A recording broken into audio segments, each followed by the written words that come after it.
Fala galera, aqui é o professor Luiz de Filosofia. Estamos iniciando a nossa aula 8 de Introdução à Filosofia Política e nós vamos falar um pouco do Maquiavel. De antemão é importante a gente lembrar o seguinte, que Maquiavel viveu no século XIV e XV, no período que estava acontecendo o Renascimento e também feudalismo, né? Toda vez que você fala do nome do Maquiavel, sempre vem à cabeça o conceito de maquiavélico, que está associado à ideia de uma pessoa astuta, uma pessoa falsa, que age de má fé. Isso, para a filosofia do Maquiavel, não é totalmente correto, mas a gente acabou utilizando esse termo de forma usual aí para falar um pouco desse processo. O que ocorre é o seguinte, é que o Maquiavel ele estava rompendo com a ideia nesse período de que o príncipe é um ser bom, né, um ser bondoso, que vem justamente das características do pensamento cristão, que é o que regia a política da época dele.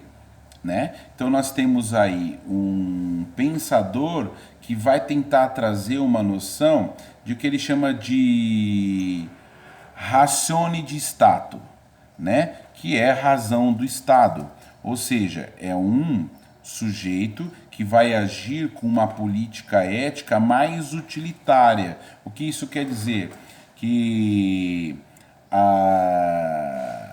as ações do príncipe elas são muito mais morais no sentido de ser mais útil à comunidade, mais próximo da realidade. Em vez da gente ficar numa visão mais esotérica, imaginando as coisas, é tentar entender o processo mais útil da existência de um príncipe ou de um rei, para que ele possa se manter no poder e ao mesmo tempo governar de uma forma mais coerente, uma forma mais, como que eu vou dizer, mais realista.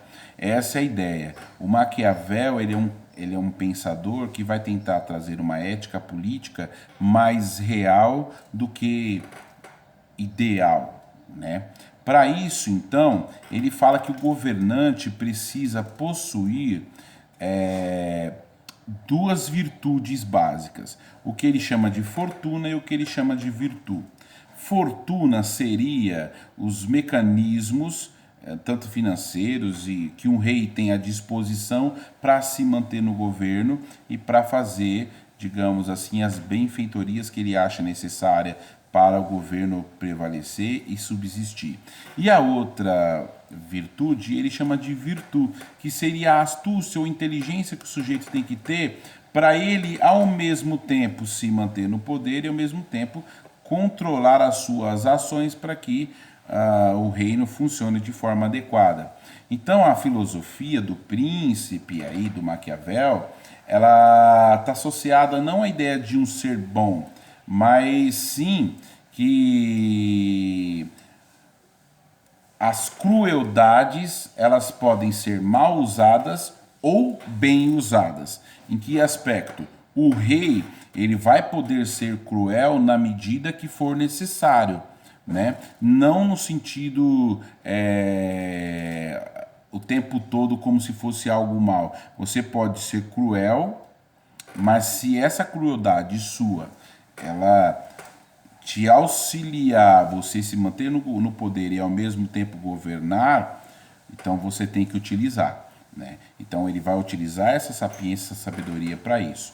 E aí o Maquiavel ele está tentando alinhar um pouco a realidade que está acontecendo nessas mudanças históricas em que ele está vivendo. Você tem um momento de um feudalismo, aonde você tem uma ascensão gigantesca da burguesia, e essa ascensão da burguesia com poder e status, que vai, digamos assim, se igualar ao nobre e até ao rei, e depois vai até passar a igreja, que era dentro daquela pirâmide que nós temos então um pensamento político novo que está se alinhando a essa realidade onde existe uma luta de classes gigante aí e que força e que impera em cima de riquezas.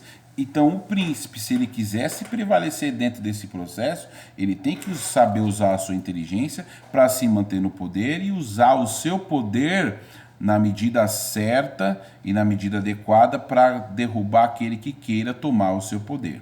Então, é necessário, nesse momento, que a gente faça uma reflexão do pensamento da obra do Maquiavel. Não só nesse sentido de que, porque o Maquiavel fala que o rei tem que ser um sujeito de má fé, não nesse sentido. A filosofia maquiavélica, ela vai apontar um sujeito que tenha que ter, primeiro, pé no chão, né, responsável pelas suas ações, e aí muitas vezes ele vai ter que ter inteligência para usar a força se necessário.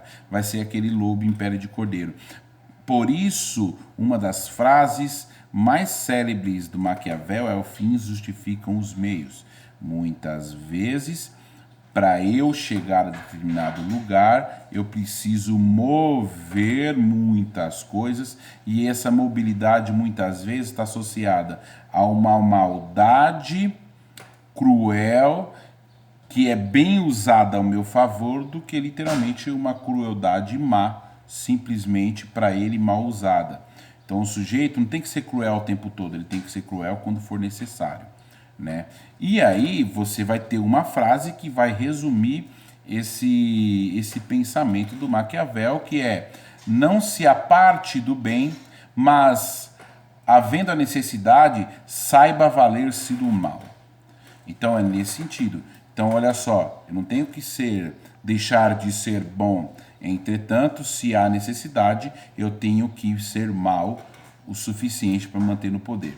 E isso vai justificar e vai influenciar o pensamento do absolutismo, que vem aí na sequência, que vem justificando algumas visões políticas que vão se manter no poder.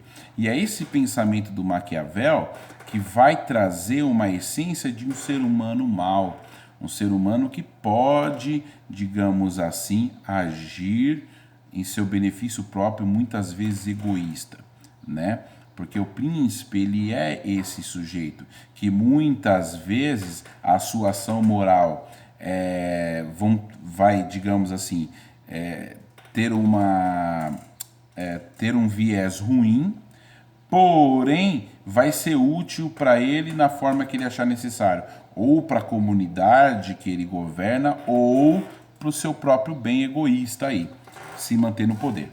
Então eu queria lembrar a vocês que é importante esses passos que o Maquiavel vai traçar para a gente poder alcançar um pensamento mais evoluído em relação à política, que a gente vai apontar nas próximas aulas, né? Então é isso. A nossa aula hoje eu falei um pouco do Maquiavel, de como essa frase, os fins justificam os meios, vão prevalecer para o Maquiavel desenvolver a sua filosofia. Lembrando que ele é um sujeito mais realista, né, que condiz e se alinha muito mais ao pensamento do Renascimento de sua época e das condições que estavam acontecendo nos movimentos políticos, desde os jogos de relação entre burguesia, o rei, o nobre, o senhor feudal, enfim. E o Maquiavel, ele vai propor um pensamento onde existe uma ética política mais utilitária do que literalmente o que estava se propondo em sua época, que era uma política mais voltada para essa questão cultural, religiosa, que tem base dentro da política romana, né, de inspiração, do que literalmente uma política que estava se alinhando a esses processos de mudança que estavam acontecendo. Então, espero que vocês tenham curtido a nossa aula, né? Se gostou, dá um joinha, se inscreve no canal, toca o sininho para você receber as novas aulas aí, ok? Vejo vocês no futuro. Até a próxima aula.